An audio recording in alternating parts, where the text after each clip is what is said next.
नमस्कार, मैं हूं सचिन श्रीवास्तव और आप मेरे साथ देखेंगे आजमगढ़ और पूर्वांचल से जुड़ी खास खबरें। अगर हमारी खबरें अच्छी लगें तो हमारे फेसबुक पेज एबीसी चैनल को फॉलो करें और यूट्यूब चैनल को सब्सक्राइब करें। खबर के प्रायोजक हैं Ginni apparel, complete family shop for apparel shopping, civil lines Azamgarh, नए कलेक्शन की भरपूर रेंज उपलब्ध, Sarvodaya public school, Harbanshpur, Azamgarh, affiliated to CBSA New Delhi. Admission open classes nursery to class 9 and 11th. और लाइफस्टाइल फर्नीचर बेलनाडी, आजमगढ़।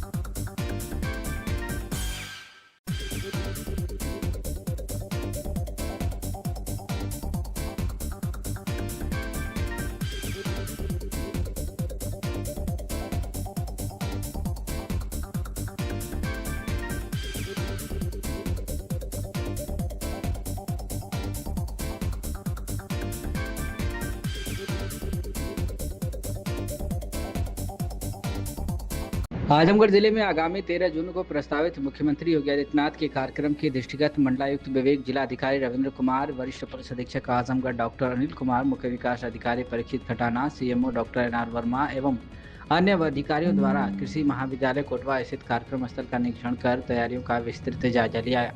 निरीक्षण के दौरान अधिकारियों ने कार्यक्रम स्थल पर निर्माणाधीन जर्मन हैंगर, जनसभा स्थल, जनसामान्य एवं वीआईपी पार्किंग व्यवस्था, सेफ हाउस, बैठक स्थल, आगमन एवं प्रस्थान मार्ग, सुरक्षा व्यवस्था तथा अन्य आवश्यक व्यवस्थाओं का गहनता से निरीक्षण किया। इस दौरान संबंधित विभागों के अधिकारियों को समयबद्ध एवं गुणवत्तापूर्ण ढंग से सभी तैयारियों को पूर्ण कराने के निर्देश दिए गए। मंडलायुक्त विवेक कुमार ने कहा कि कार्यक्रम की सभी व्यवस्थाएं सुव्यवस्थित, सुरक्षित एवं व्यवस्थित ढंग से सुनिश्चित की जाए। उन्होंने अधिकारियों को निर्देशित दिया कि जनसभा स्थल पर पेयजल, विद्युत, साफ सफाई, बैरिकेडिंग, यातायात प्रबंधन तथा अन्य मूलभूत सुविधाओं की समुचित व्यवस्था सुनिश्चित की जाए।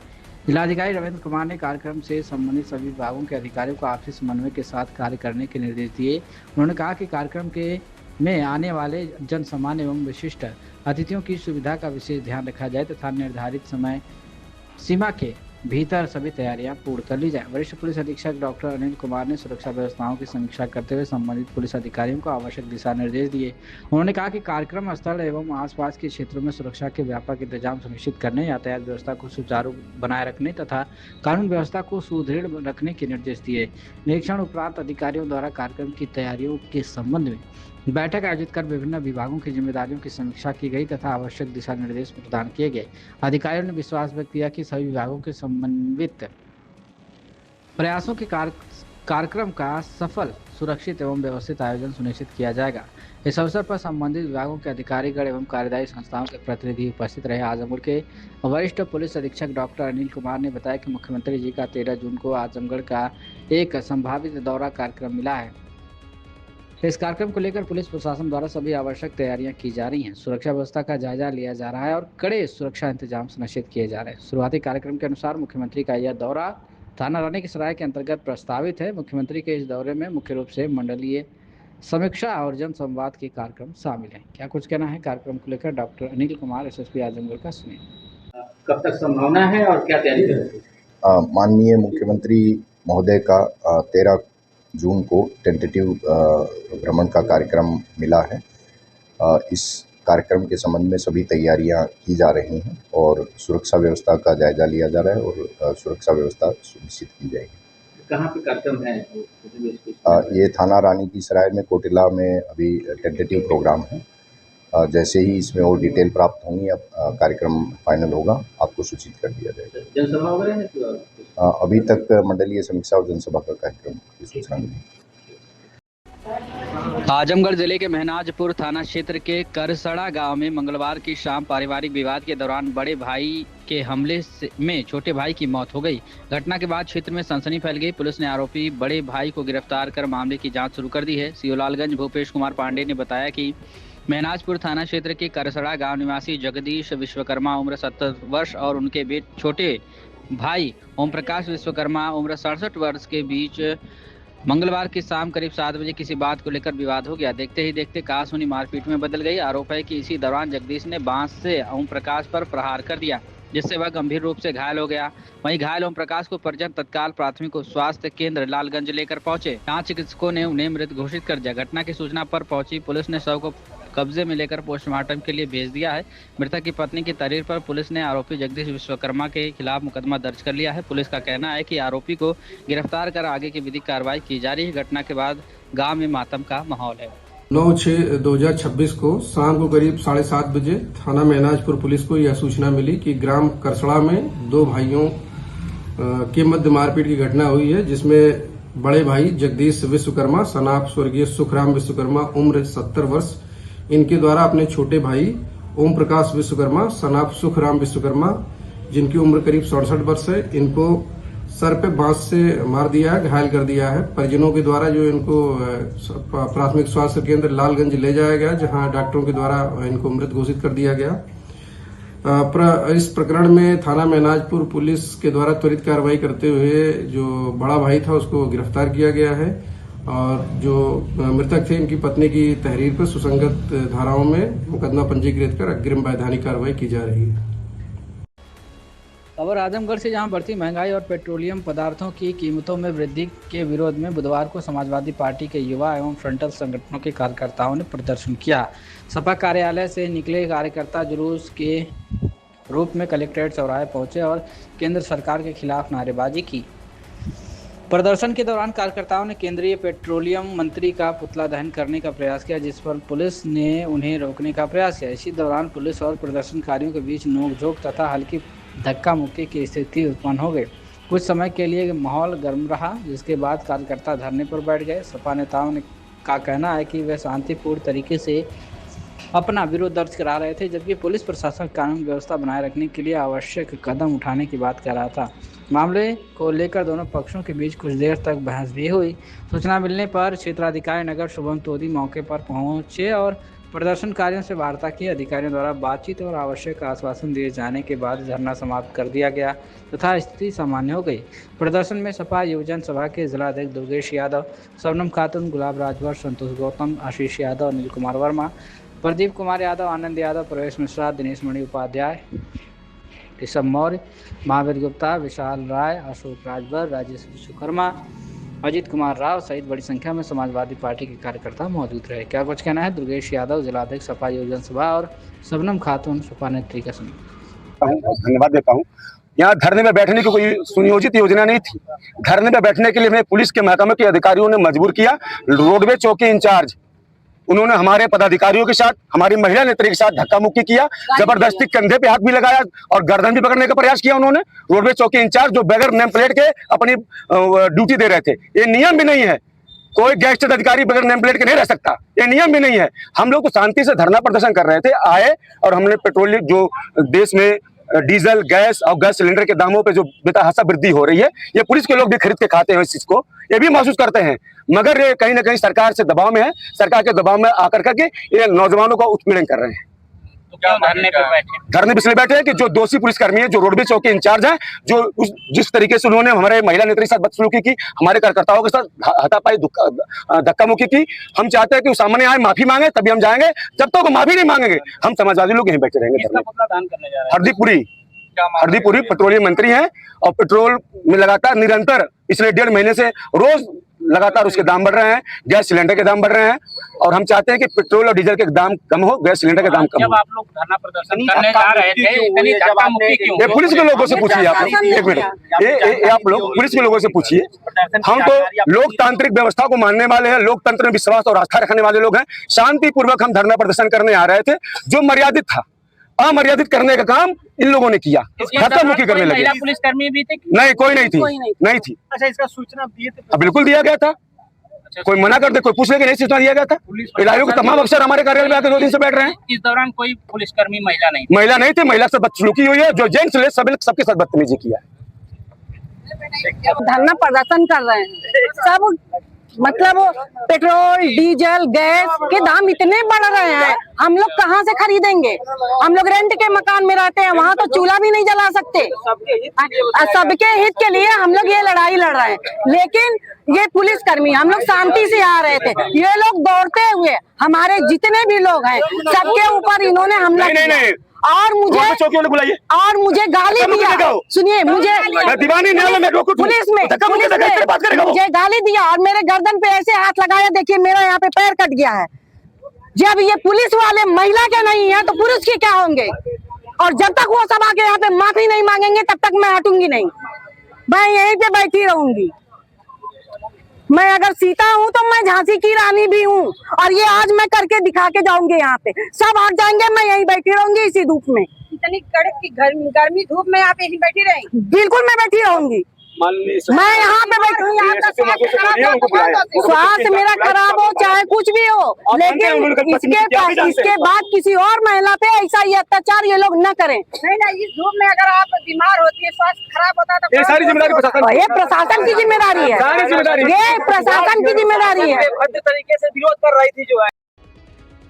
आजमगढ़ जिले के बिलरियागंज थाना क्षेत्र में मंदिर से लौट रही महिला के गले से सोने की चेन झपट कर फरार होने वाले 2 शातिर अभियुक्तों को पुलिस ने घटना के मात्र 3 दिन के भीतर गिरफ्तार कर लिया। पुलिस ने लूटी हुई चेन को बेचकर प्राप्त 52,000 रुपये नकद तथा घटना में प्रयुक्त मोटरसाइकिल भी बरामद की है। पुलिस के अनुसार 7 जून 2026 को ग्राम गद्दोपुर निवासी राघवेंद्र सिंह ने थाना बिलरियागंज में तहरीर देकर बताया था कि उनकी चाची पुष्पा सिंह महादेव मंदिर कुटिया बड़िहारी से पूजा अर्चना कर घर लौट रही थी। इसी दौरान मोटरसाइकिल सवार 2 अज्ञात बदमाशों ने झपट्टा मारकर उनके गले से लगभग 30 ग्राम वजनी सोने की चेन छीन ली और फरार हो गए। मामले में मुकदमा दर्ज कर पुलिस ने जांच शुरू की।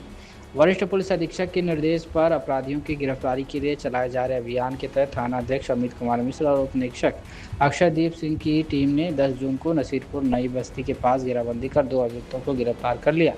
पूछताछ में गिरफ्तार अभियुक्तों ने स्वीकार किया कि उन्हें महादेव शिव मंदिर बड़िहारी के पास महिला के गले से सोने की चेन झपटने की वारदात को अंजाम दिया था। उन्होंने बताया कि लूटी गई चेन को एक अज्ञात राहगीर को 74,000 रुपये में बेच दिया गया था और प्राप्त धनराशि आपस में बांट ली थी। गिरफ्तार अभियुक्तों की पहचान राजेश राजभर उम्र 45 वर्ष पुत्र स्वर्गीय तिलकू राजभर तथा सिंटू राजभर उम्र 38 वर्ष पुत्र दुर्बल्ली राजभर दोनों निवासी बड़िहारी थाना बिलरियागंज जनपद आजमगढ़ के रूप में हुई है। पुलिस ने अभियुक्तों के कब्जे से चेन बेचकर प्राप्त 52,000 रुपये नकद तथा घटना में प्रयुक्त hero Honda passion plus motorcycle बरामद की है। इस संबंध में थाना बिलरियागंज पर पंजीकृत मुकदमा संख्या 152/2026 में विधिक कार्रवाई करते हुए दोनों अभियुक्तों को न्यायालय भेज दिया गया है। पुलिस टीम में थाना अध्यक्ष अमित कुमार मिश्र, उप निरीक्षक अक्षयदीप सिंह, कांस्टेबल अविनाश कुमार पटेल, नागेंद्र यादव, आकाश कुमार सिंह तथा सुरेंद्र पाल शामिल है। क्या कुछ कहना है चिराग जैन एसपी ग्रामीण का मीडिया से बातचीत में, सुनिए। सर, बिलरियागंज थाना क्षेत्र में कुछ लोगों को एसओजी द्वारा उठाया गया है, पीड़ित परिवार ज्ञापन दिया है कि चालान नहीं किया जा रहा है और ना ही हमको छोड़ा जा रहा है, क्या? देखिए, थाना बिलरियागंज के अंतर्गत 7 जून 2026 को एक महिला के साथ 2 अज्ञात मोटरसाइकिल सवार व्यक्तियों ने चेन छीनने की घटना कारित की थी, जिस पर तत्काल प्रभाव से मुकदमा थाना बिलरियागंज पर पंजीकृत किया गया था। घटना के अनावरण के लिए 2 टीमों का गठन किया गया था। उनके विवेचना के दौरान 2 लोगों के नाम प्रकाश में आए थे, जिसमें एक का नाम है राकेश राजभर और दूसरे का नाम सिंटू राजभर। उन दोनों व्यक्तियों को हमारी टीम द्वारा गिरफ्तार किया गया है। इनके पास से जो चेन छीनी थी उसको बेचकर जो पैसा इन्होंने कमाया था उसका 52,000 रुपये बरामद किया गया है। आगे की विधिक कार्रवाई की जा रही है। खबर आजमगढ़ से, जहां जिले के मुबारकपुर थाना क्षेत्र के पूरा सोफी मोहल्ले में मारपीट के एक मामले ने तूल पकड़ लिया। पीड़ित मनीष पटवा ने पुलिस अधीक्षक को प्रार्थना पत्र देकर आरोप लगाया है कि न सिर्फ उसके साथ मारपीट की गई बल्कि पुलिस व चिकित्सकीय स्तर पर भी गंभीर लापरवाही बरती गई है। दीवानी बार एसोसिएशन के अधिवक्ता प्रशांत कुमार राय ने संबंधित प्रक्रिया पर सवाल उठाते हुए निष्पक्ष जांच और पुनः चिकित्सकीय परीक्षण कराने की मांग की है। पीड़ित मनीष पटवा ने बताया कि 8 जून की शाम करीब 6:45 पर दुकान के बाहर हुई मामूली कहासुनी के बाद मोहल्ले के कुछ युवकों के साथ मारपीट की और जान से मारने का प्रयास किया। तो बता दें कि पीड़ित मनीष पटवा ने बताया कि 8 जून की शाम करीब 6:45 पर दुकान के बाहर हुई मामूली कहासुनी के बाद मोहल्ले के कुछ युवकों के साथ मारपीट की और जान से मारने का प्रयास किया। इस घटना में उसे चेहरे सहित शरीर के कई हिस्सों में गंभीर चोटें आईं। आरोप है कि घायल होने के बावजूद उसे रात भर थाने में बैठाया रखा गया और समय से चिकित्सकीय परीक्षण नहीं कराया गया। बाद में जो मेडिकल कराया गया उसमें नो इंजरी अंकित कर दिया गया था, जबकि पीड़ित का दावा है कि उसके शरीर पर स्पष्ट चोटों के निशान मौजूद थे। पीड़ित ने आरोप लगाया कि इस मेडिकल रिपोर्ट के आधार पर आगे की पुलिस कार्रवाई भी की गई, जिससे मामले की वास्तविकता प्रभावित हुई। उसने इसे गंभीर विधिक त्रुटि बताते हुए संबंधित पुलिस और चिकित्सकीय अधिकारियों की भूमिका पर सवाल उठाए हैं। एसपी से मांग की है कि पूरे मामले की निष्पक्ष जांच कराई जाए और संबंधित अधिकारियों के खिलाफ आवश्यक कानूनी कार्रवाई की जाए ताकि न्याय सुनिश्चित हो सके। पहले क्या कुछ कहना है मनीष पटवा पीड़ित और प्रशांत कुमार राय अधिवक्ता का, सुनिए। अपना परिचय दे दीजिए। मेरा नाम मनीष पटवा है। कहाँ के रहने वाले हैं? मुबारकपुर थाना मुबारकपुर। क्या घटना हुई है आपके साथ? हमारे साथ मारपीट हुई है। किनके द्वारा? सुधीर पटवा और प्रियांशु पटवा, वो सब मिलकर हमको मारे हुए हैं। गिराकर मामला कुछ नहीं था, उन्होंने हमको गाली दिया और हमने उनको जो है पूछा, उसी की वजह से हमको मारे हैं सब मिलकर के। कब की घटना है? ये कल शाम की है 6:45। आपका मेडिकल कराया गया? नहीं, मेडिकल हमारा कराया गया, उसमें नो इंजरीज दिखाया गया है। मेडिकल कहाँ हुआ? पुलिस में मुझे बैठा कर रखे थे कल शाम से ही और यहाँ पर लेकर आए आज। इतनी चोट लगने के बावजूद भी आपको रात भर बैठाया गया? हाँ, रात भर मुझे बैठाया गया है थाने के अंदर। उधर भी किसी को चोट लगी थी? नहीं, उन सभी को चोट ने उतना नहीं लगा क्योंकि मुझे ही मारे गए हैं। कितने लोग थे वो? वो लोग 2-3 लोग थे। क्या नाम है? इसमें 2 लोग बहुत ज़्यादा मुझे मारे गए हैं। आप अकेले थे? जी हाँ, मैं अकेला था। क्या नाम है 2 लोग मारे? उनका नाम है सुधीर पटवा और प्रियांशु पटवा और अंकित पटवा। पुलिस ने आपकी तरफ से शिकायत दर्ज की है? मेरी तरफ से शिकायत नहीं दर्ज की है। उनको एप्लीकेशन लिख कर दिया गया, उस पर कोई भाई से एप्लीकेशन लिखवाए हो गया। मुझे सुबह ज्ञात हुआ कि मेरे पुराने क्लाइंट हैं ये मनीष पटवा। इन्होंने बताया कि मेरे साथ एक रात में इनके भाई आया और बताया कि रात से ही पुलिस ने इनको बैठा के, इनके भाई को बैठा के रखा हुआ है और घटना भी इन्हीं के साथ हुई। मैंने थाने पे फ़ोन किया तो पता चला कि मेडिकल कराने के लिए भेजे हैं और जल्दी ही कार्रवाई की जाएगी। लेकिन 5 बजे शाम तक इनका ना मेडिकल हुआ था ना कुछ। ये 5 बजे शाम को जब यहाँ लाया गया तो मैंने जब इंजरी रिपोर्ट देखी तो उसमें नो इंजरी आई, जबकि इनके चेहरे पे, इनके शरीर पे काफ़ी अंदरूनी चोटें, बहुत सारी चोटें।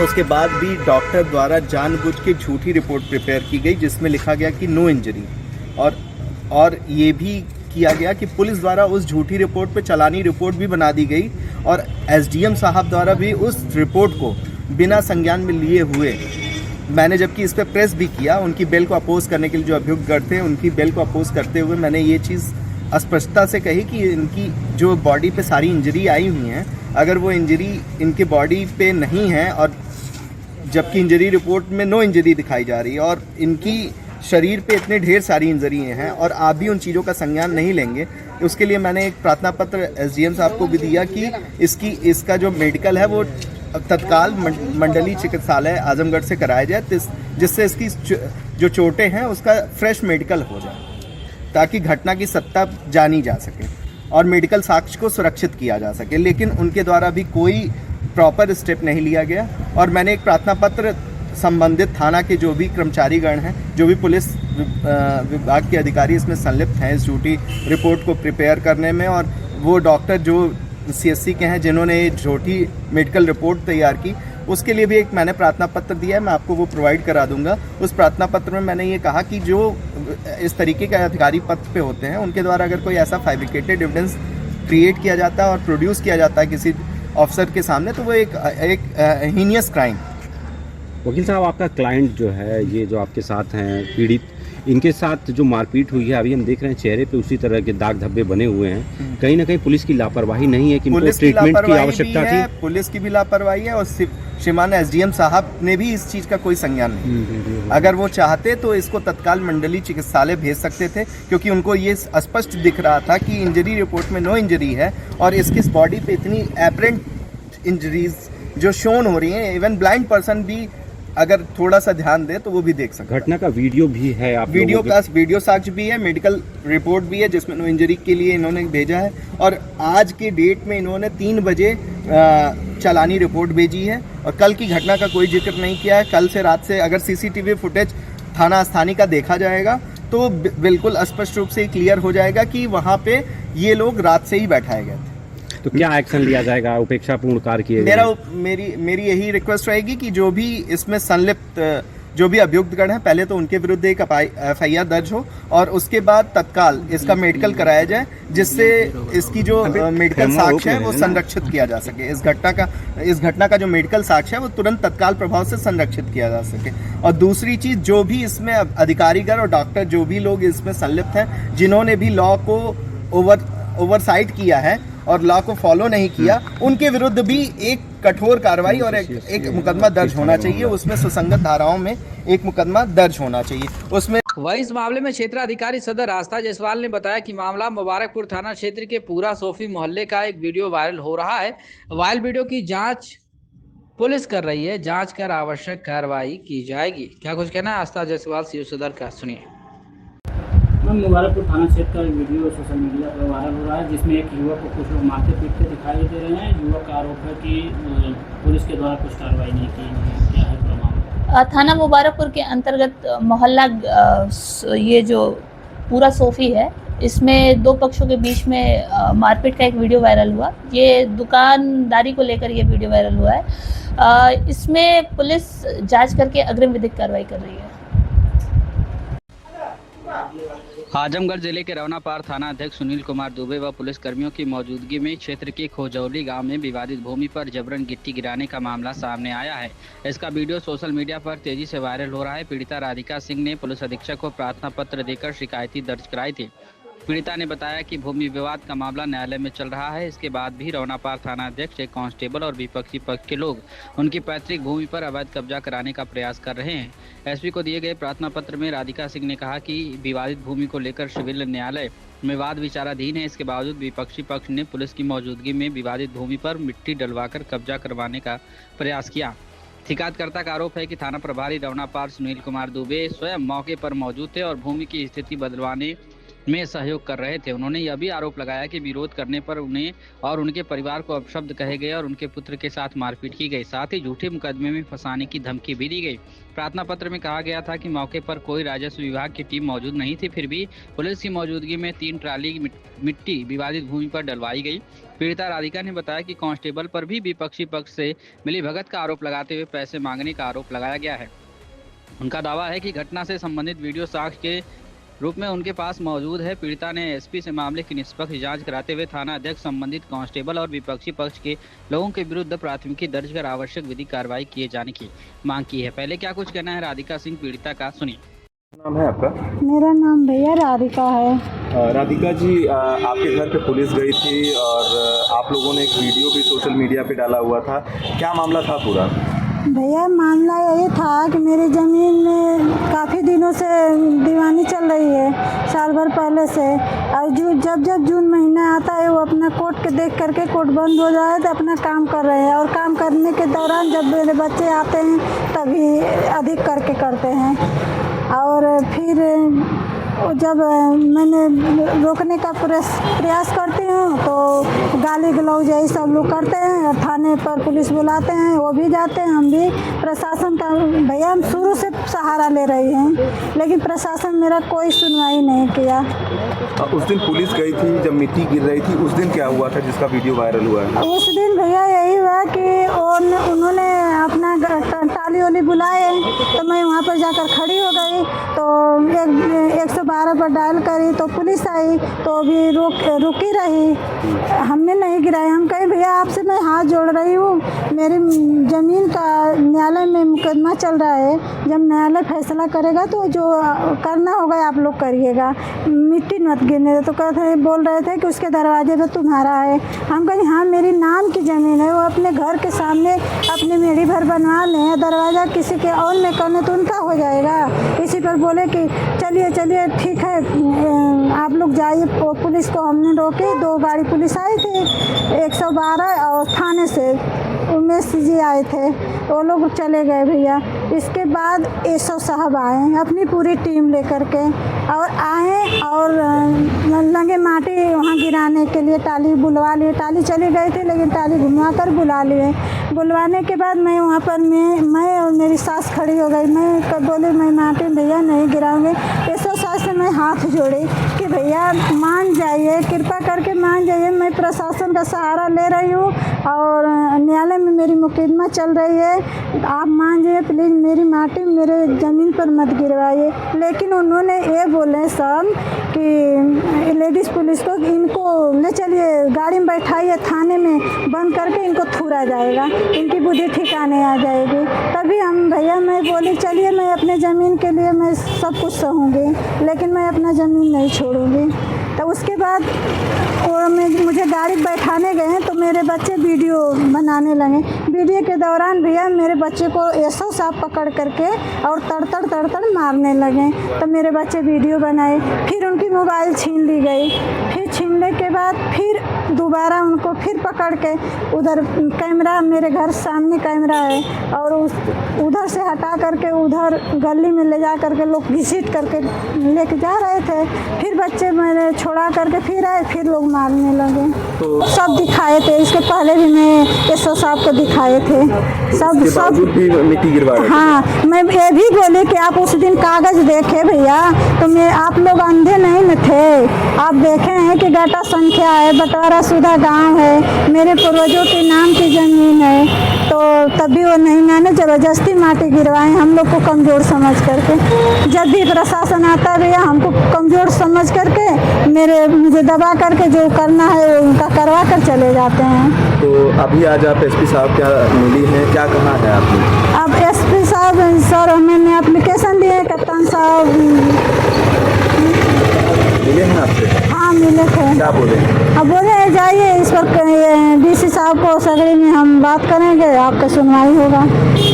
हाँ, मेरे बच्चे जब वीडियो बनाए लास्ट में एसओ साहब यही बोले कि वीडियो बनाओ और बनाओ, जितना बनाना बना लो, डाल देंगे छेड़खानी में बुद्धि ठिकाने आ जाएगी। कौन कहा? एसओ साहब कहें। तो आप लोगों ने फिर इस मामले में एसपी ग्रामीण चिराग जैन ने बताया कि कल जन सुनवाई के दौरान एक आवेदिका ने प्रार्थना पत्र दिया, जिसमें आरोप लगाया गया था कि रौनापार थाना पुलिस की मौजूदगी में बिना किसी कोर्ट या सक्षम अधिकारी के आदेश के एक विवादित जमीन पर मिट्टी गिरवाई गई है। इन सभी तथ्यों को संज्ञान में लेते हुए इस मामले की जांच सीओ सगड़ी को सौंप दी गई है। जांच में जो भी तथ्य सामने आएंगे उसके आधार पर आगे की वैधानिक कार्रवाई की जाएगी। क्या कुछ कहना है चिराग जैन एसपी ग्रामीण का, मीडिया से बातचीत में सुनिए। सर, रौनापार थाना क्षेत्र के खजौली गांव में एक आरोप ये है कि एसओ रौनापार पर कि उन्होंने विवादित जमीन पे 3 ट्रैक्टर में मिट्टी गिरवा दी है, और जब इसका वीडियो परिवार के लोग बना रहे थे और जबरदस्ती उस परिवार की महिला को थाने ले जाया जाने लगा और बच्चों ने विरोध किया तो उनके साथ मारपीट भी की गई। सर देखिए, कल जनसुनवाई में आवेदिका का प्रार्थना पत्र प्राप्त हुआ है। इसमें थाना रौनापार के गांव खजौली में उसने आरोप लगाया है कि विवादित जमीन पर पुलिस की मौजूदगी में मिट्टी गिरवाई गई है और बिना किसी कोर्ट या सक्षम अधिकारी के आदेश का ऐसा काम थाने की पुलिस ने किया है। इस सभी तथ्यों का संज्ञान लेकर जांच सीओ सगड़ी द्वारा की जा रही है। जांच में जो भी तथ्य प्रकाश में आएंगे उनके आधार पर अग्रिम कार्रवाई की जाएगी। आजमगढ़ जिले में सूचना एवं जनसंपर्क विभाग से मान्यता प्राप्त पत्रकार राजीव चौहान के असामयिक निधन पर बुधवार को कुंवर सिंह उद्यान में शोक सभा एवं श्रद्धांजलि कार्यक्रम का आयोजन किया गया। कार्यक्रम में जिले भर के पत्रकारों तथा गणमान्य नागरिकों ने बड़ी संख्या में उपस्थित होकर दिवंगत आत्मा को भावभीनी श्रद्धांजलि अर्पित की। इस दौरान 2 मिनट का मौन रखकर उनकी आत्मा की शांति के लिए ईश्वर से प्रार्थना की गई। श्रद्धांजलि सभा में वक्ताओं ने स्वर्गीय राजीव चौहान के पत्रकारिता क्षेत्र में योगदान को याद करते हुए कहा कि उनका निधन मीडिया जगत के लिए अपूरणीय क्षति है। हिंदुस्तान समाचार एजेंसी से मान्यता प्राप्त पत्रकार के रूप में उन्होंने निष्पक्ष, निर्भीक एवं जनहितकारी पत्रकारिता के माध्यम से समाज को जागरूक करने में महत्वपूर्ण भूमिका निभाई। उनके सरल, सौम्य एवं सहयोगी व्यक्तित्व को हमेशा याद रखा जाएगा। शोक सभा को संबोधित करते हुए वरिष्ठ पत्रकार विजय यादव ने दिवंगत पत्रकार के प्रति गहरी संवेदना व्यक्त की। उन्होंने कहा कि इस दुखद घड़ी में समस्त पत्रकार बंधु शोकाकुल परिवार के साथ खड़े हैं। उन्होंने बताया कि भारत सरकार के सूचना एवं प्रसारण मंत्रालय के अंतर्गत संचालित पत्रकार कल्याण योजना के तहत उपलब्ध आर्थिक सहायता का लाभ दिवंगत पत्रकार के परिजनों को दिलाने के लिए आवश्यक प्रक्रिया पूरी कराई जाएगी। परिवार से आवेदन प्राप्त कर आवश्यक कार्रवाई सुनिश्चित की जाएगी। उन्होंने यह भी आश्वासन दिया कि शासन एवं प्रशासन स्तर से परिजनों को जो भी सहायता एवं सहयोग अपेक्षित होगा उसे प्राथमिकता के आधार पर उपलब्ध कराने का हर संभव प्रयास किया जाएगा। कार्यक्रम के दौरान उपस्थित सभी मीडिया कर्मियों ने दिवंगत आत्मा की शांति तथा शोक संतप्त परिवार को असहनीय दुख को सहन करने की शक्ति प्रदान करने के लिए ईश्वर से प्रार्थना की। श्रद्धांजलि सभा में जिले के विभिन्न समाचार पत्रों, समाचार एजेंसियों, इलेक्ट्रॉनिक एवं डिजिटल मीडिया से जुड़े बड़ी संख्या में पत्रकार उपस्थित रहे। क्या कुछ कहना है विजय यादव, वरिष्ठ पत्रकार का मीडिया से बातचीत में सुनिए। हमारे बीच से नौजवान पत्रकार राजीव चौहान, जो काफी संभावनाशील पत्रकार थे, उनका दुखद निधन हो गया है। वो काफी दिनों से मुख कैंसर से पीड़ित थे और जिनका इलाज पीजीआई में चल रहा था और अंततः वह कैंसर से हार गए। आज उनके निधन पर पत्रकारों की तरफ से एक शोक सभा का आयोजन किया गया, जिसमें उन्हें श्रद्धांजलि दी गई और पत्रकारों ने उनके परिवार के प्रति संवेदना व्यक्त करते हुए यह आश्वासन दिया कि आजमगढ़ के पत्रकार उनके परिजनों के साथ खड़े हैं और जो भी संभव मदद होगी सब उन्हें उपलब्ध कराई जाएगी। इस तरह के पत्रकार जीवन से, क्योंकि वह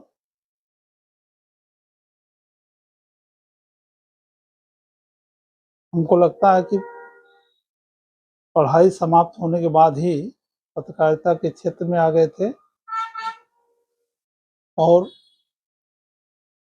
काफी संघर्षशील थे। उनमें एक लिखने पढ़ने की ललक थी और वो कई संस्थानों से जुड़े रहे, लेकिन अंततः बीमारी ने उन्हें जीत लिया।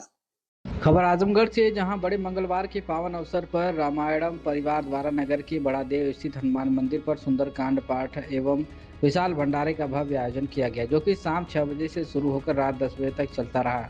इस धार्मिक अनुष्ठान में जिले भर से आए हजारों श्रद्धालुओं ने हनुमान जी का दर्शन पूजन कर प्रसाद ग्रहण किया। अंतर्राष्ट्रीय कथावाचक पूज्य आचार्य शांतनु महाराज की प्रेरणा से रामायणम परिवार के कार्यकर्ताओं ने नर सेवा ही नारायण सेवा का संकल्प लिया। कार्यकर्ताओं ने भीषण गर्मी की परवाह न करते हुए बेहद उत्साह के साथ इस कार्यक्रम को सफल बनाया और समाज में समरसता का संदेश भी दिया। कार्यक्रम का शुभारंभ विधि विधान से सुंदरकांड पाठ और महा आरती के साथ हुआ।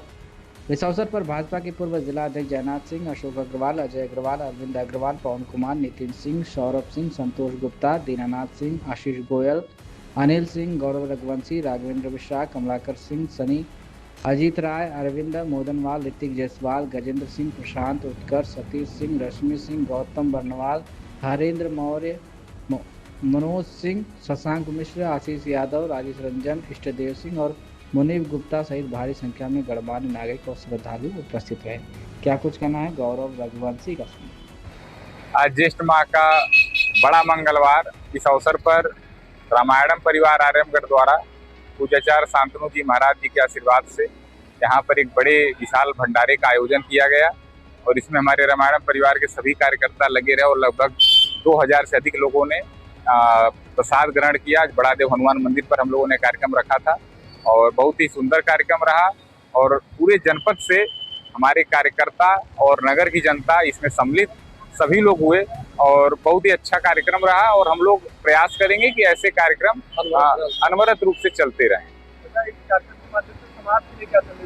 समरसता का संदेश है। समाज के सभी वर्गों के लोग, सभी जातियों के लोग आज एक साथ आकर के यहाँ पर प्रसाद ग्रहण किए हैं। भगवान के घर में सभी लोग बराबर हैं, इसका संदेश यही है और हम लोग भी हिंदुत्व के लिए, हिंदुत्व को आगे बढ़ाने के लिए, कार्य करने के लिए पूज्य महाराज जी के मार्गदर्शन में चल रहे हैं और ऐसे कार्यक्रम आगे करते रहेंगे जिससे समाज को जोड़ा जाए, समाज को एक साथ लेकर चला जाए।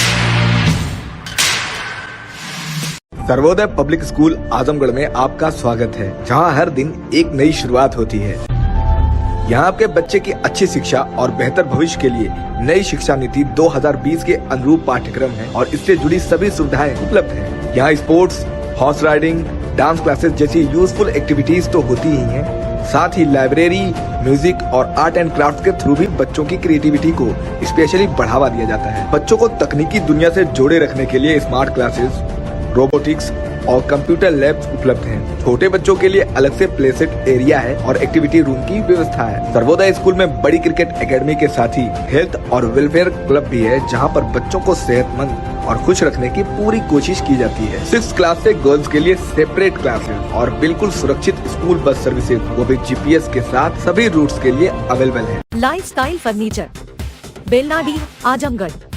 सभी प्रकार के फर्नीचर एवं इलेक्ट्रॉनिक सामानों की भरपूर रेंज उपलब्ध। हमारे यहाँ EMI की सुविधा 0% ब्याज पर उपलब्ध। इलेक्ट्रॉनिक सामानों में LED TV, refrigerator, washing machine, air conditioner, air cooler, deep freezer, water cooler, mixer juicer, iron, fan, induction, battery, inverter, electric geyser, gas geyser, आटा चक्की इत्यादि।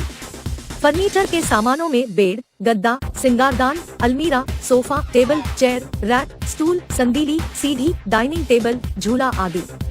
शादी विवाह की हो तैयारी या ऑफिस और घर के लिए सामानों की करनी हो खरीदारी, पहुँचिए लाइफस्टाइल फर्नीचर, बेलनाडी, आजमगढ़।